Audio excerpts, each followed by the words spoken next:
So I'll tell you the story. What happened was, about my 3-year-old son now, he was 6 weeks and he went from about 6 kilos to about 16 in about 2 weeks. The Child Health Services were telling me that he was classically obese, and my father-in-law was actually telling me very seriously how he used to wean calves from the cattle as a way of advice for me to actually get this boy to start losing weight. He completely bypassed 00 clothing. So all the mums out there, he was in 000, and within 2 weeks he was in size 1. Okay, so I'm a naturopath by trade, so this was actually a little tiny bit intimidating for me as well. But what happened was, I had 2 Coles garbage bags full of clothes that still had the tags, and they were divine. There was Calvin Klein, and I didn't even know Ralph Lauren made baby clothes that small, and they were so beautiful. And there was Sprout, you know those stuff that I'm talking about, this great quality. And I got it in my head, and I was absolutely determined that I was definitely going to give it to someone who didn't have what I had. So I have a great husband, great kids, albeit one of them has a weight problem, and I had the white picket fence. I had the dream. You know, I really felt grateful in every cell of my body. And I said, right, so I decided to ring every charity. So I rang a counsellor friend of mine who's the head of QUT counselling, and I said, right, I need to find the homeless women's shelters. You get onto that, you get them to call me, because you know how you can't call them. I went through the yellow pages, and I actually contacted every charity, lots of charities, that actually specialised in help for children, and none of them wanted the clothes. The first charity I rang said, no, and I think this is the curious part about me. As I said, I rang a shelter for women escaping domestic violence who had children. And I said, well, what do you need? And they said, we need undies. New undies, new. And I go, okay. I said, okay, why new undies? And they said, because the homeless women won't wear used underwear. And I said, of course they won't. But they said, people donate used underwear. Oh, okay. So I actually got all the underwear and was paying for it out of groceries. So my husband was kind of unaware of what I was doing. I lobbed up at Pindari Women's Shelters. Does anybody know that? They're just in Spring Hill. Lobbed up, no, actually that was a different one. And lobbed up and dropped the undies off, and they're like, who are you? And I go, I feel good, thanks for that. Got in my car and went, hey, that was fulfilling a need. And I went, oh, that feels so good. So I rang another shelter for women who are homeless, and they told me, no, we get the pick of the bunch from Lifeline and Salvo, so we don't need it. And I said, well, what do you need? And they said they needed sanitary items. It was a huge burden on their costs. And I went, oh, okay, well, that makes sense. I think that was the thing about me, is I was always asking, well, what do you need? And I was fascinated. I rang another charity, which was a shelter for children who were homeless with mothers and children that were homeless. And I thought, I've cracked it. These guys need me. They're going to take my clothes. And they said, no. I said, well, what do you need? And they said, we need closed-toe work boots. I went, what are you talking about? And I think I might have swore. And she goes, and I said, why? And she said, the children and the mothers are homeless because the fathers have lost their job. And if they had a pair of closed-toe work boots, they'd be able to actually get work. So I get the tingles and I go, are you telling me that a pair of closed-toe work boots can pull a whole family out of poverty? And she said, yeah. And I said, okay, what size? And she forgot, she didn't know, because she just was trying to find the boots. She forgot to even ask the size. Anyway, and this is how Givit started. I actually went to Hard Yakka, and they wouldn't give it to me wholesale.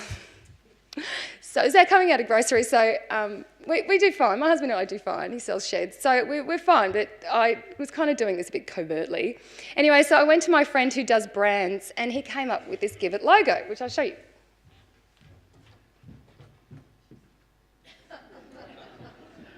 Which was so cute, and I fell immediately in love with it. So I decided, well, I'll build a website. Anyway, so while I was building a website, I went to absolutely every single charity I could find in Brisbane, and I said, you can request any items or services for your clients that you can't provide them. Once I've authenticated that you are indeed a charity, you can put them up on the website, and I'll tell the community about it. And how it works is that once you actually put up a request, you'll actually say washing machine, and you'll say it needs to be dropped off. So the charity can't pick it up. A donor will actually see that, and they'll click Givit, which I'll show you in a minute. And what happens is that their information's exchanged. I've got nothing to do with delivery. Because remember, I've got the 2 kids at home. Anyway, so I launch, and I've got maybe 15, I got 10 charities that are actually seriously going to do it, because when I went to every charity, they said, oh, this is too good to be true, too good to be true. I mean, can you imagine charities having everything that they need for their clients? Too good to be true. And so anyway, so when I launched, within 2 weeks, I launched on Facebook, by the way, great, you're all into media, but within 2 hours something got donated. I think it was a microwave, and I was crying. I was high-fiving the plant and getting my Rhodesian reach back by the legs, and we were dancing, because I didn't know if anyone would want to give directly to need. I wasn't sure that anyone would want to do what I loved, and I was crying. I think the most phenomenal thing was it wasn't my mother who donated it out of pity.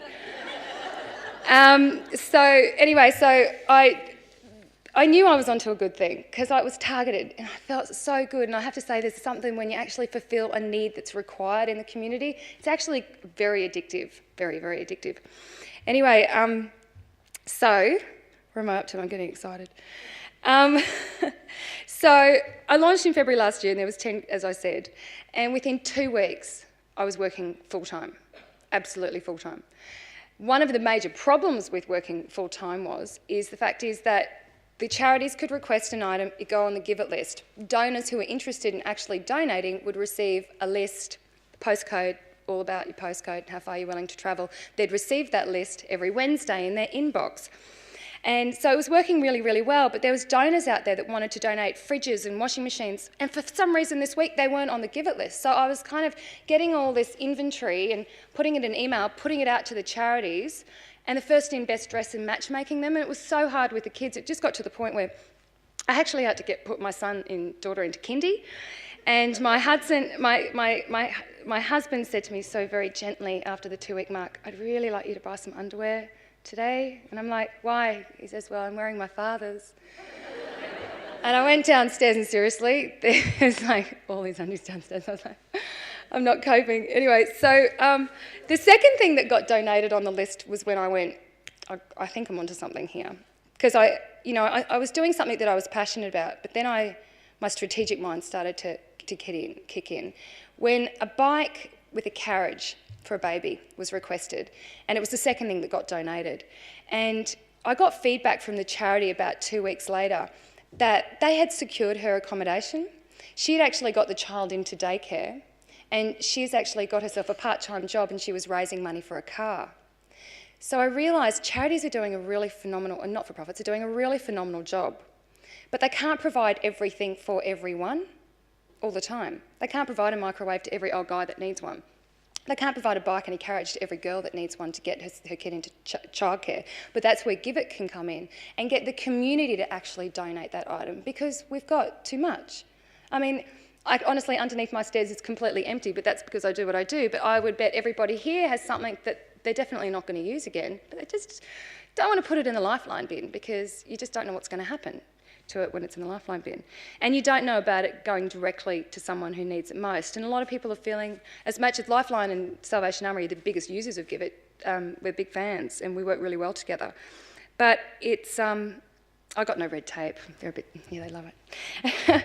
Anyway, so what I did is my husband and I sat down after the 2-week mark going, oh my God, how on earth are we going to manage this? I'm a one-man team. I've got the Queensland Government, Queensland Mental Health, 1 in 4 requests, like it's going off the roof. So we sat down with a bottle of wine and we thought, how are we going to manage all these donors that are just tidal waving me with wanting to take their stuff? So my sheds husband, my man who sells sheds, thought, why don't we start a virtual warehouse? So what happens is that you can actually pledge items that you have that are underneath your stairs right now. And you can sit on them, we won't store them, you sit on them, and when a charity logs into the charity area on Givit, they've got this like Santa Claus shopping list of everything that's available in their area. So I'll show you the website. Oh, it's up. No, it's not up. Oh, it is. There it is. See, this is my baby. This is my third baby. Okay, so this is the Givit list. So as you can see here, there's a baby cotton mattress in Innisfail, and it's drop off. The charity actually want you to drop it off. There's a double bed in South Brisbane. They're prepared to pick it up. Honestly, the charities that have transport are cleaning up on the Givit site. I'll actually show you. because I know a lot of you are not-for-profits here, so I'll show you the virtual warehouse. Sneak peek.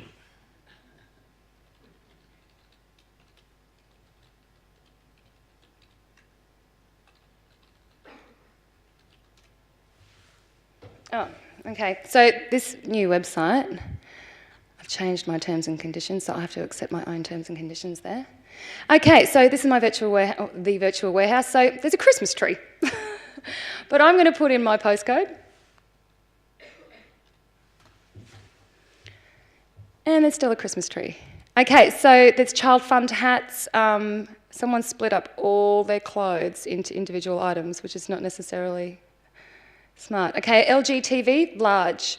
Lounge, family room package. Children's books, great condition. Bedside table, 3-seater, lounge suite. It is phenomenal. So last year, which was our inaugural year, because I launched in February last year, we donated 1,500 items through the virtual warehouse, but 1,500 items through the Givit list. So it really did take a lot of pressure off me. You can see that that was really great. But it wasn't until the floods that we hit. I mean, I was used to phenomenal growth. So the first few weeks I'd had 10, and then after 6 weeks I had 80 charities. Like, I've been continuously dealing with phenomenal growth, but the floods blew it out of proportion. So in January alone this year, Givit had 1.8 million hits in 2 weeks. Because the Premier put Givit on the Flood Appeal website as if you have donations. So all of the charities in South East Queensland actually pulled all the stuff that they needed for their clients from the actual website, which is, you can see how the virtual warehouse has this really great capacity to work in disasters. So the government are very much in love with me right now, that I've actually figured out how to get stuff to people who actually really need it when they need it most, but by keeping the Privacy Act sacrosanct in that, by using the charities as the middleman. Anyway, so I had at that time about 10 volunteers during the floods, before the floods, by about December, but every single one of my volunteers was away except one during the floods. I was managing 5 email accounts, and I think I probably wrote 2,500 emails a day. So I was a witness to the most giving phenomenon in the world. There was houses being donated, caravans, hot water systems, tiles. I mean, there was literally toiletries virtually flying through Givit at the fastest rate of knots. I think there was 5,000 Wellingtons, Uggies, what are they called? Wellies.